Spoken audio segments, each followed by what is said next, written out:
We're in a series that we're calling Aha here, and Aha is that moment that something that you struggled with suddenly comes into play. Think college algebra, if you will, or if you were anything like me. That moment when something you didn't quite understand, it's like a light bulb goes off and boom, you understand it.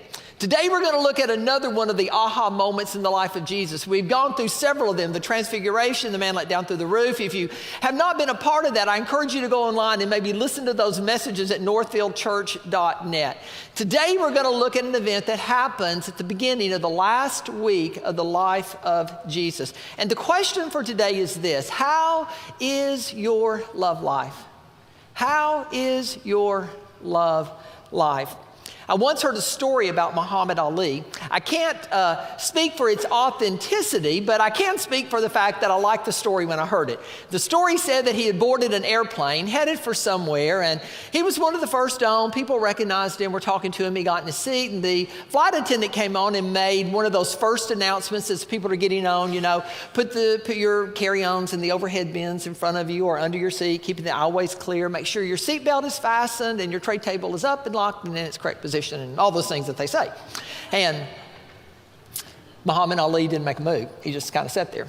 And so as everyone got on, they closed the door, they came on, the flight attendant comes back, she goes through all that thing again. Put on your seatbelt, stow your carry-ons, put your tray tables up, and he just sat there.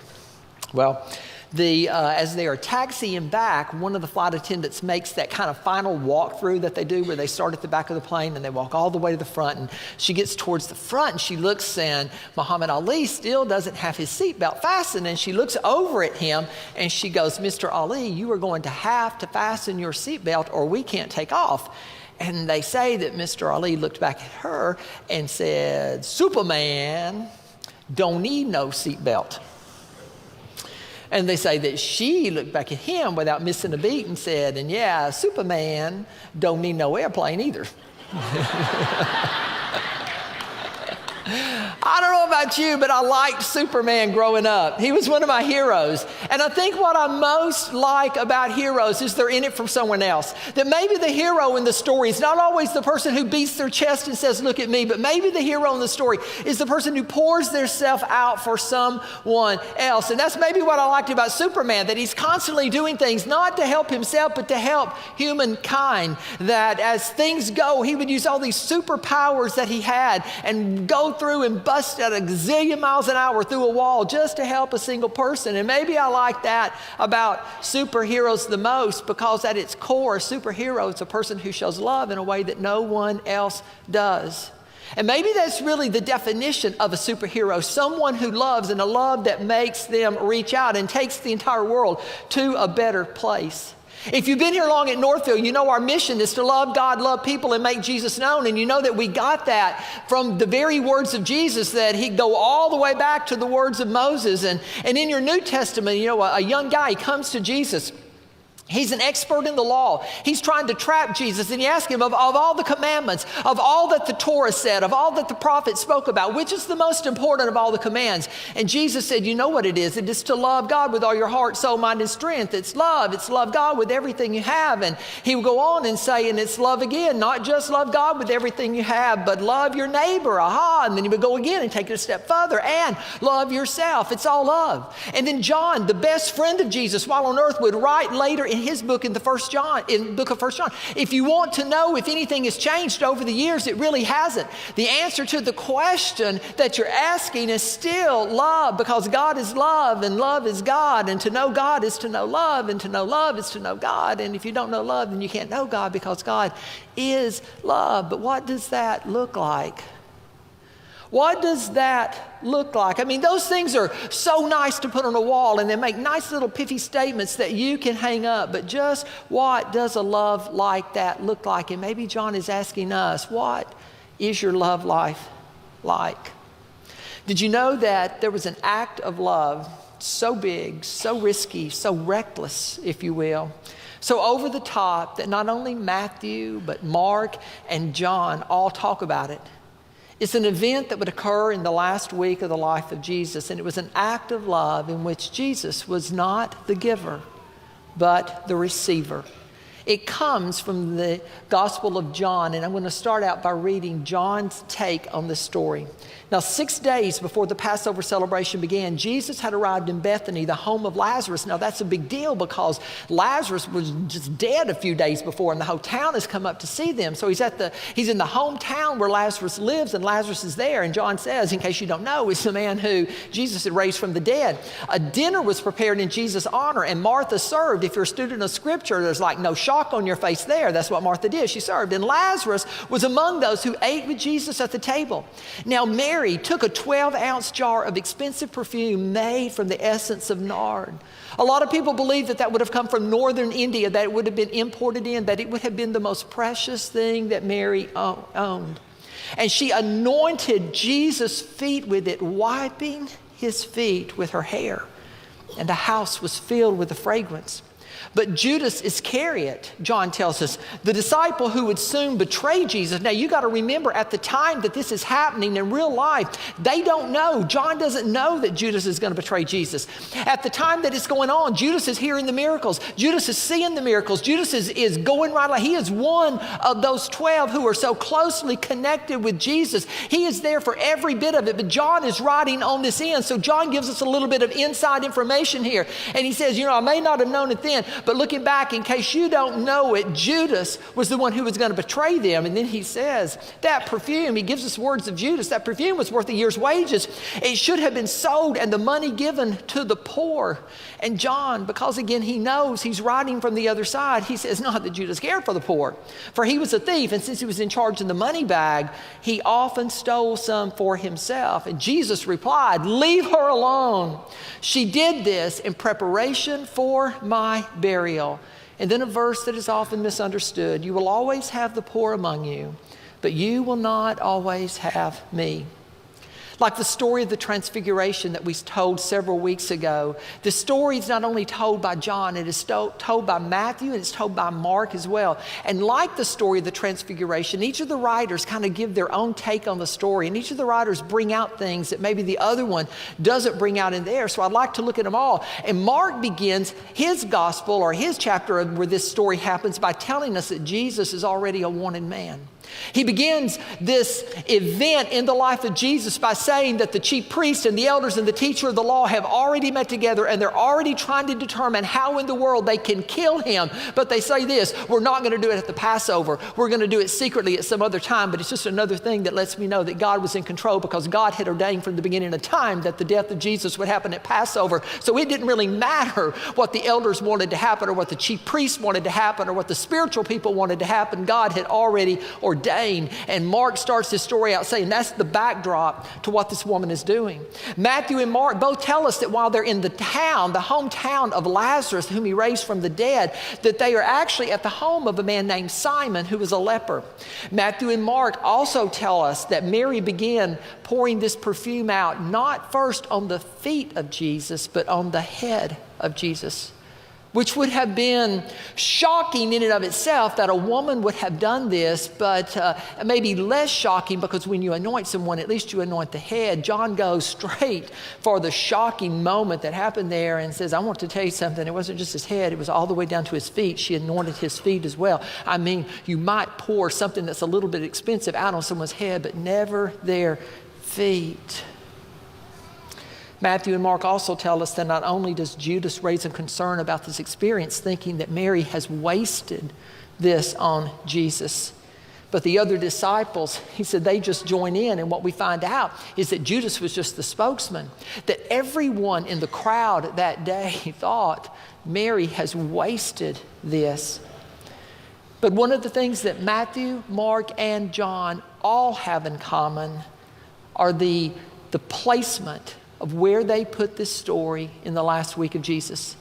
They sandwich, if you will, the story right in the middle of the leaders' plot to kill Jesus and Judas' plot to betray Jesus. And right in the middle of two evil moments in history comes the most beautiful moment that happens with Jesus and a lady. And I think Matthew, Mark, and John all want us to ask, in my life, I'm going to respond like one of two people. I'm going to respond like Judas, or I'm going to respond like Mary. I'm going to go with absolute abandonment like Mary, or I'm going to go with absolute betrayal like Judas. And I would say that they would tell you there's not really any middle ground. The town was Bethany, and Jesus sits at a table surrounded by friends. And at the table are sitting two people who are living examples of the power of Jesus. The first was Simon. And in fact, the table actually belongs to Simon. Simon the leper, as he's known. Disfigured hands, rotting toes, nose, skin torn off of, scabs on his face, harder to walk. A man who would have to carry around a tattered rag with him that he would put over his face unless anyone would start to come close where he could cry out, unclean, unclean, unclean. That was the old Simon. But somewhere along the way, Simon had been healed. We don't know how. We don't even know exactly when. And I've often wondered, was this Simon, could he have been the guy sitting beside the road that when Jesus walked by, he just cries out, Lord, if you are willing, you can make me clean. And Jesus comes over and touches him. Or maybe he was one of those 10. One of those 10 who had said and wanted healing so bad, and he heals them, and they all go off to show themselves to the priest, but one comes back to say thank you. Maybe he was that one. Or maybe, like so many other, maybe he was one of those countless thousands of people that John talks about when he simply says there are so many things that Jesus did that if they were all written down, I suppose that not even the world itself could contain the books that should be written. Simon drops in and out of history in the week before Jesus' death, in a week in which he is already a hunted man, in a week in which the leaders have already met together to see if they could put him to death, in a week in which the religious leaders will seek to trap him, scourge him, kill him. Simon invites him over for dinner. It takes a lot to have a wanted man over for dinner, doesn't it? I mean, in our day and age, it takes a lot to have your life group over for dinner. And like if a lot of kids are coming, you're thinking, oh no, please God, let it be pretty outside so the kids can play out there. But in the most inconvenient week, Simon does a most unconventional thing, and he has a wanted man over to his house because Simon loves much. Maybe because Simon knows what it's like. Maybe because Simon knows what he's been given. You see, Simon can't forget what Jesus has done. Simon knew what it was like to have no place to call home. Simon knew what it was like to go back to a place every night where he would be alone. Simon knew what it was like not to be welcome in the synagogue. Simon knew what it was like to have no one approach him, to have to stand at a distance and holler unclean. Simon knew what it was like to be dying just as much on the inside as he was on the outside. So maybe in gratitude for Jesus taking all that away, he opens his home and invites Jesus in at a time when Jesus was most wanted. Or perhaps he held the dinner in gratitude for another man who was there, Lazarus. And just a few days earlier, Lazarus had been a dead man, but now by the power of God, he raised and he was a live man. And John says he's at the table, and there was such a commotion in the city that everybody is trying to get there, and they're trying to get there to see at least one of these three people. Some of them trying to see Jesus, some of them trying to see Simon, some of them trying to see Lazarus, who had been raised from the dead. I mean, what would it be like to get all of their autographs all in one? I mean, it's like winning the Triple Crown of autographs. But the interesting thing about this whole story is this, is the one person nobody was expecting to see is the one person that everybody recognizes. She was one of the first to believe in Jesus. When he spoke of his own death, others shuddered. Others doubted, others made excuses, but she believed. Her name was Mary. But Mary had seen and heard his voice before. Mary knew what it was like to hear words from God that said, Lazarus, come out. She knew what it was like to stand at the grave of her brother and to hear Jesus' words, Lazarus, come out of that tomb. And she knew what it was like to watch her once dead brother, now alive, walk out of a tomb. And when Jesus spoke of death and life, Mary believed because he had come to Mary before and said, Mary, I am the resurrection. I am the life. Do you believe this? And Mary said, I believe. And we know that Mary was a disciple of Jesus. She had been the one with her sister Martha who had called when her brother had gotten sick. But her relationship with Jesus didn't begin on that day. Jesus was a frequent guest in the home of Mary and Martha. And in a day and age when Jesus would have taught, and he would have taught to the men primarily, in a culture in which the women would have been in the kitchen and have been seen as little as possible and even heard, well, unheard of. To sit at the feet of a rabbi was a man thing. To sit at the feet of the rabbi was something that no proper lady would have done. And yet Luke, the doctor who wrote about the life of Jesus, tells us that Mary, while the sister Martha was in the kitchen doing the right thing, while the sister Martha was in the kitchen doing the traditional thing, while the sister Martha was in the kitchen doing what everybody thought that they should do, that Mary was out with the guy sitting at the feet of Jesus listening. And Mary's sister Martha comes out and she looks at Jesus and she basically schools Jesus. Can you imagine? She basically instructs Jesus and tells Jesus to put Mary in her place, which was in and of itself, ironically, out of place for her to do. And Jesus says, "No, Martha, I will not do that. She has chosen the greater thing." And then he does something that no rabbi had done before. He does something that is so out of the box, so extraordinary. He not only doesn't condemn Mary for being in the room there, he commends her for her discipleship. Let me tell you, from the church, I think that we should apologize to every woman out there that we have tried to silence them, that we have tried to give them a place in a back corner somewhere. Because if you are a woman here today and you are alive and you are breathing, whether or not you ever believed in Jesus, you should fall at your knees and thank him, because he did something that no other rabbi in his day and age had done. He elevated the place of women, and he looks so much so and so much in his teaching that Paul years later would look and write, let me tell you, with Jesus there is no bond or free, there is no slave, there is no this or that. And then he goes and he says, and there is no male or female, for we are all one in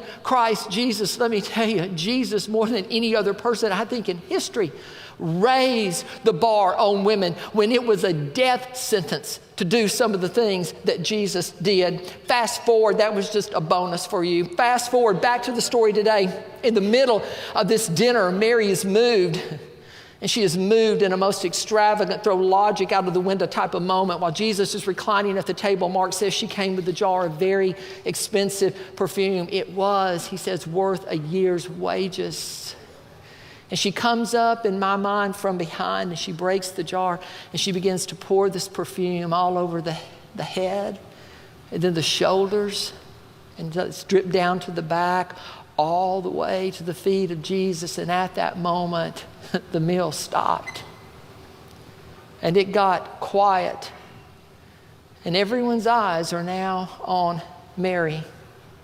And all the eyes that had been focused on Jesus, and all the eyes that had been focused on Simon, and all the eyes that had been focused on Lazarus are now singularly focused on this one lady who is pouring out everything she has at the head, the shoulder, the knees, and the feet of Jesus. And she kneels at his feet, and she takes the covering from her head, and she lets her hair down, and she begins to wipe this perfume, this ointment that has fallen. She begins to wipe it with her hair. It is the only time in the Gospel of Mark that I can find where someone comes to Jesus not to get something from him, but to give something to him. And maybe for the miracle of raising her brother, she could never give adequate thanks. I don't know what Mary used to be like, but I know on this day Mary is sold out. And she thinks to herself, Simon is throwing a party. I mean, he's got a way that he can show Jesus how much he loves what Jesus has done for him. What can I do? And she thinks of this little jar that she has. She thinks of this little jar that represents everything that Mary would have owned. And what Mary did wasn't logical. What Mary did wasn't the thought out response. For whenever has loving God with all your heart, soul, mind, and strength been logical? When has it ever been logical to love God with everything you have? Logic wasn't there. And when we read that passage, and even today, I think when we read the response of Jesus to them to love God with all your heart, soul, mind, and strength, we think that's beautiful. We even think it's normal. And I think sometimes we have even deceived ourselves into thinking that's something that we do anymore. But very few of us are sold out. Very few people in our world are sold out on that level of love. To love God with all your heart, soul, mind, and your strength is not thought out. It is not logical. Logical is making sure that I can retire on time. Logical is making sure that my kids get in the right schools and they drive the right cars. Logical is making sure that I get to go on my next ski trip, that I get to go to the mountains. Logical is making sure that I'm on the beach. Logical is making sure that I take care of me. And this display that Mary has to anyone who is looking on was anything other than logical, but logic had not led Jesus to touch the sores as Simon had it.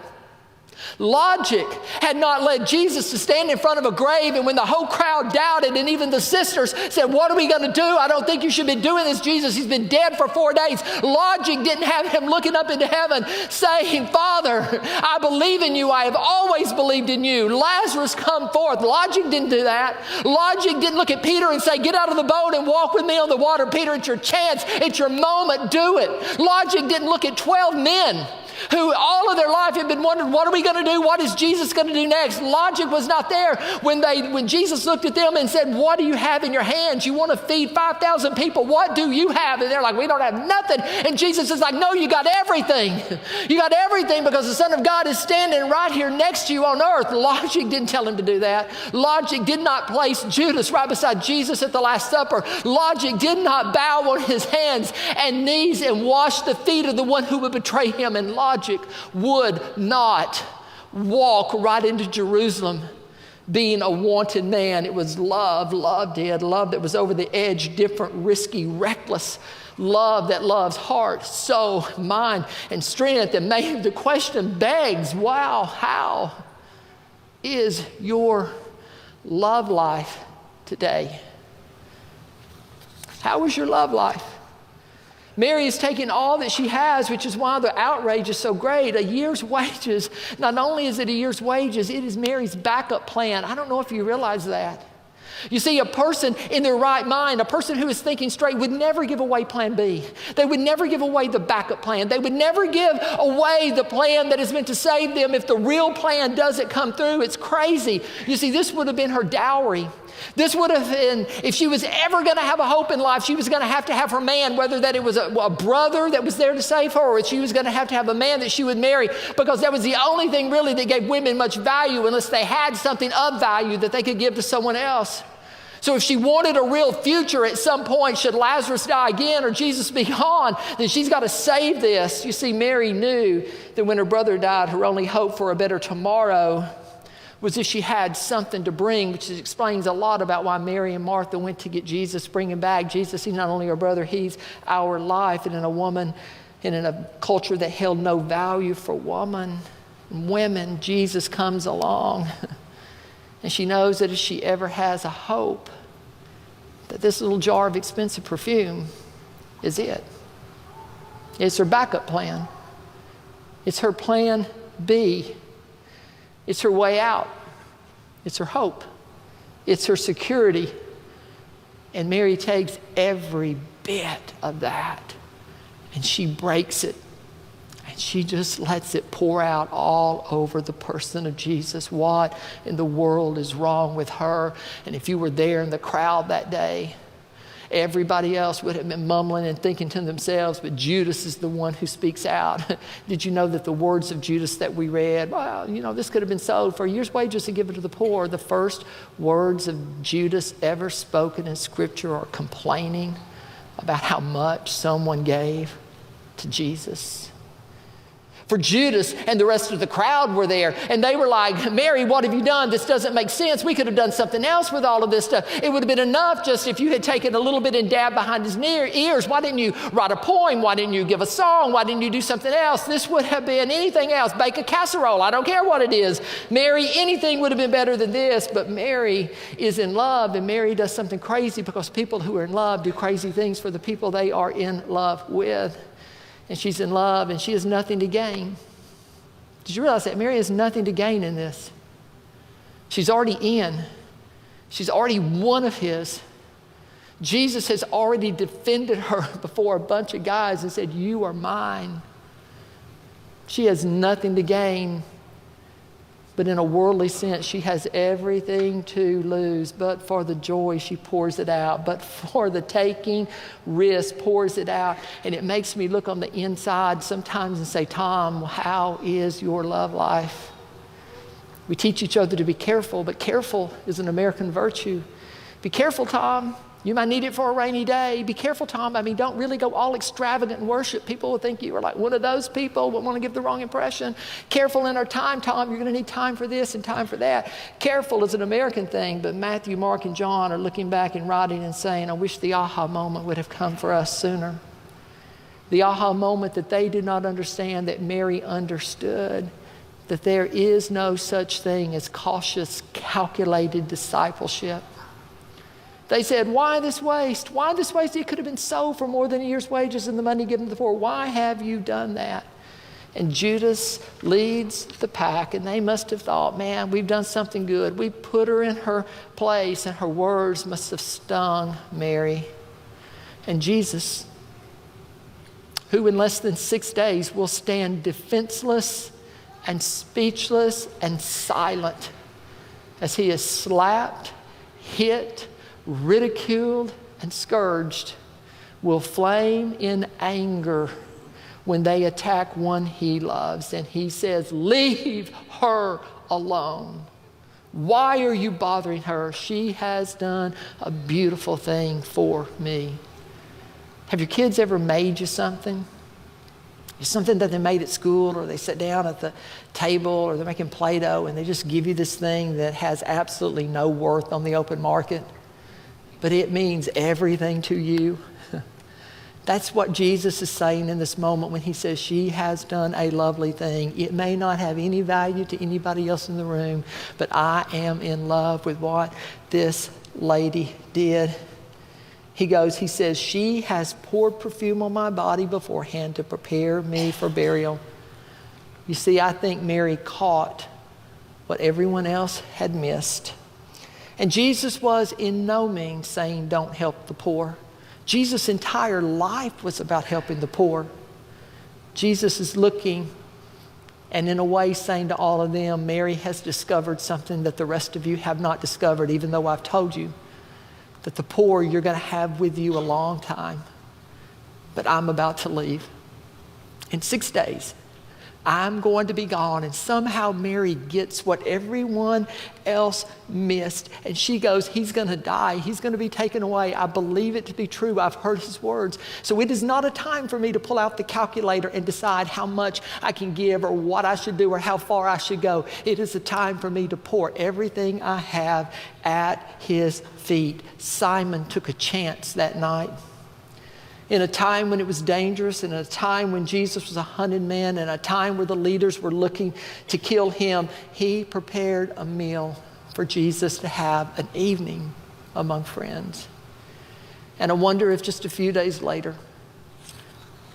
when he was accused and the soldiers slapped and the crowd yelled, if Jesus perhaps remembered the hospitality and the meal of a man named Simon. And Mary took a chance. Did she waste her life savings? Some people thought she did.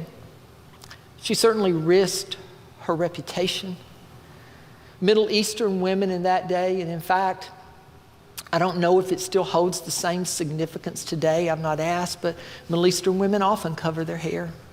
They often wear something over their hair. And in that day, the thing that she would have worn over her hair, she would have only have taken it off in the presence of the man that she would one day promise herself to forever. For a woman would never let down their hair in the presence of just anyone. She reserved that moment for the guy that she was going to look at one day and say, forever, for better, for worse, I am all in for you. I'm all in for you.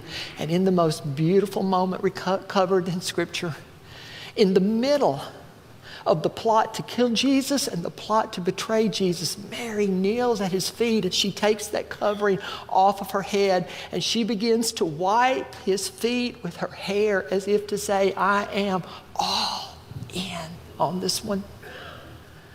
I may not have a husband in the sense that the world has one, but Jesus, I want you to know something. I am all in with you. Jesus looks back and says, she has done a beautiful thing. I remember when I was thinking about asking Linda to marry me.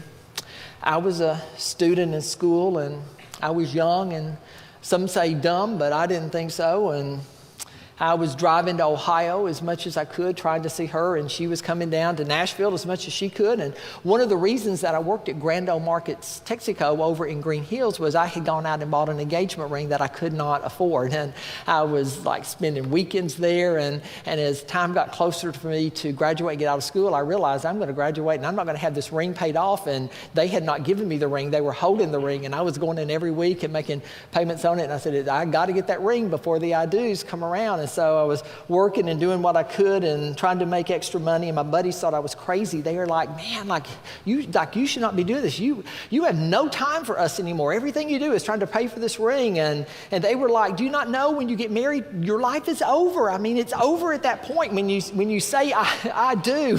I even had one guy tell me, it was kind of like going to a funeral. He goes, they don't call it an altar for nothing that you're standing up out there. He said, you got to give up so much. He said, no more of us calling up and, the evening and saying, hey, Tom, you want to go out? You want to hang with us tonight? You're going to have to go, hold on. Dial a phone back then. Lynn, honey, I just got invited out tonight. Yeah, I know you would like to hang with me too, but it's been a while. Hold on one second. I'm working on it. Lynn, I can't go. You guys go ahead. I got to go home. I got to do that. And then you got to decide, which one you're going to go, which one you're going to go with. You have to go big or go home. You have to spend money on things you would never spend money on. Don't you realize that, Tom? If you get married, that's what you're going to have to do. I mean, how many pillows can one bed have? How many shoes? How many shoes can 2 feet wear? What is this? Do you see, and that was the most shocking thing of all, do you see how much it costs just to do her hair? I'm thinking, oh my heavens, Supercuts, here we come. And they're like, it's overdue, because when you come home, instead of turning on the game, you're going to have to sit at a table and talk with her. And she's going to look at you in the eye, and you're going to have to say words, and that grunting is not going to work. Good is not going to be enough. She's going to want to know details. She's going to want to know the color of the shirt of the guy that sat in the hall across from you. That's what's going to happen, and you're going to have to talk with her with your face. And you're going to have to look at her and go, that touched me too. I know exactly how you feel. No, I don't have a clue how you feel. And ladies, don't think you have gotten off the hook. Because he may be your Prince Charming now, but I guarantee you somewhere in that first 6 months, you're going to look up in the middle of all those people, those pillows, and you're going to see a hot, sweaty, hairy man laying on your bed, and you're going to think, what have I done? They're like, Tom, it's going to be a sacrifice. You need to know that. Why are you doing this? And I can only look back and say, because she is so worth it, that I can't help do crazy things for people I am in love with. And I think Mary comes in that day and says, I know everybody else thinks it's crazy, but I can't help do crazy things for people I am crazy in love with. So before you go, let me ask, how's your love life? Jesus said, I tell you the truth, Mary, wherever the gospel is preached throughout the world, what you have done will also be told in memory of you. Do you realize that came true here this morning? Something Jesus said so long ago. I mean, that's so over the top to me that it came true. Jesus says, Mary, let me tell you, in a world where they talk about good, in a world where they talk about good news, I want you to know something, Mary, the aha moment you got that everybody else missed, that it is never, ever, ever a waste to pour out your life for Jesus. It's never, ever a waste to love God with all your heart, with all your soul, with all your mind, and with all your strength.